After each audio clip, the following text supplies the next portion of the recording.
কৈলাসহর মহকুমা চণ্ডীপুর বিধানসভা কেন্দ্রের অন্তর্গত গোলধারপুর গ্রাম পঞ্চায়েতের ১ নম্বর ওয়ার্ডের বাসিন্দারা নানা সমস্যায় জর্জরিত। এক কথায় তারা বঞ্চিত মৌলিক পরিষেবা থেকে। স্থানীয়দের অভিযোগ, এই এলাকায় প্রায় ৭০০ লোক বসবাস করে আসছে দীর্ঘ বছর ধরে। ২০১৮ সালে তৎকালীন মুখ্যমন্ত্রী এই এলাকায় সফর করার সময় বলেছিলেন এখানকার রাস্তাটি পিচের রাস্তায় পরিণত করা হবে, কিন্তু আজ পর্যন্ত এখানে একটি ইটও বসেনি। পানীয় জলের একটি পাম্প মেশিনও রয়েছে এখানে, কিন্তু পাম্প মেশিনটি বিকল। কোনো এক অজ্ঞাত কারণে এই পাম্প মেশিন চালু হচ্ছে না। জিডব্লিউএস দফতর থেকে এখানে পানীয় জল পরিষেবা চালু থাকলেও তা পর্যাপ্ত নয়। এখানকার ঘর বাড়িতে স্নানের জন্য জল পাওয়া গেলেও পান করার জন্য এক গ্লাস জলও পাওয়া যায় না। গোলধারপুর এবং পাখির বাদার স্থানীয় নাগরিকদের পথ চলাচলের জন্য এখানে একটি স্টিলের ব্রিজ থাকলেও তার অনেকটা অংশ ভেঙে একেবারে চুরমার।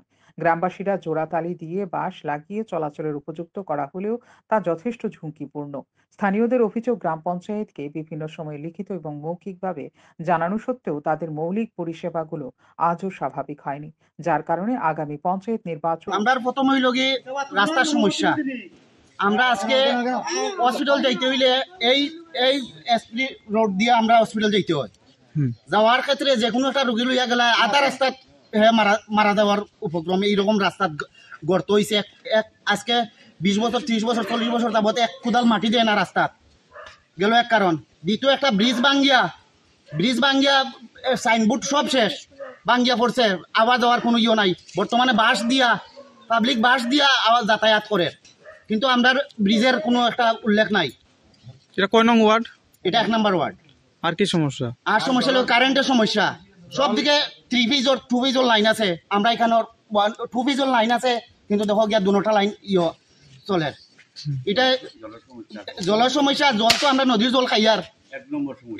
এক নম্বর সমস্যা হলো জলের। আমরা নদীর জল খাইয়ার। জলের সমস্যাটা, হ্যাঁ, আজকে 5 বছর জলের সমস্যা। মেশিনটা বসানো হয়েছে, মেশিনগুলো স্টার্ট হয় নাই। আমরা গাড়ির জল সপ্তাহে 1 দিন পাই বা 2 দিন পাই, দেয় এসা নাই। আর রাস্তা ফিস নাই। স্টেশনের মধ্যে আমরা হাঁটাহাঁটি করতে পারি না, গাড়ি ঘোড়া চলতে পারি না। হ্যাঁ, অনেক মেলিকে অনেক সমস্যা। চোলা জল খাইতে হয়।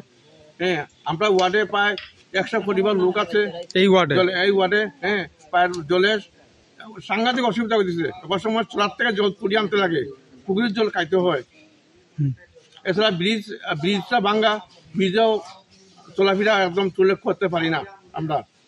এখন যদি আপনারা যদি এইগুলা যদি সমাধান করেন বা মেশিনের জলে এটা স্টার্ট করেন, রাস্তা পিচ করেন, তাহলে আমাদের ওয়ার্ড থেকে ক্যান্ডিডেট আমরা কারা করবো, নাহলে আমরা কেউ বুথ বয়কট করবেন। বলা যেতে পারে, আসন্ন ত্রিস্তর পঞ্চায়েত নির্বাচনের আগে পরোক্ষভাবে ভোট বয়কটের হুমকি দিয়ে দিল তারা। তাদের দৈনন্দিন সমস্যাগুলো সমাধানের জন্য এবারে প্রশাসনের তরফে কী ধরনের পদক্ষেপ গ্রহণ করা হয় সেটাই দেখার। শান্তন টিভি।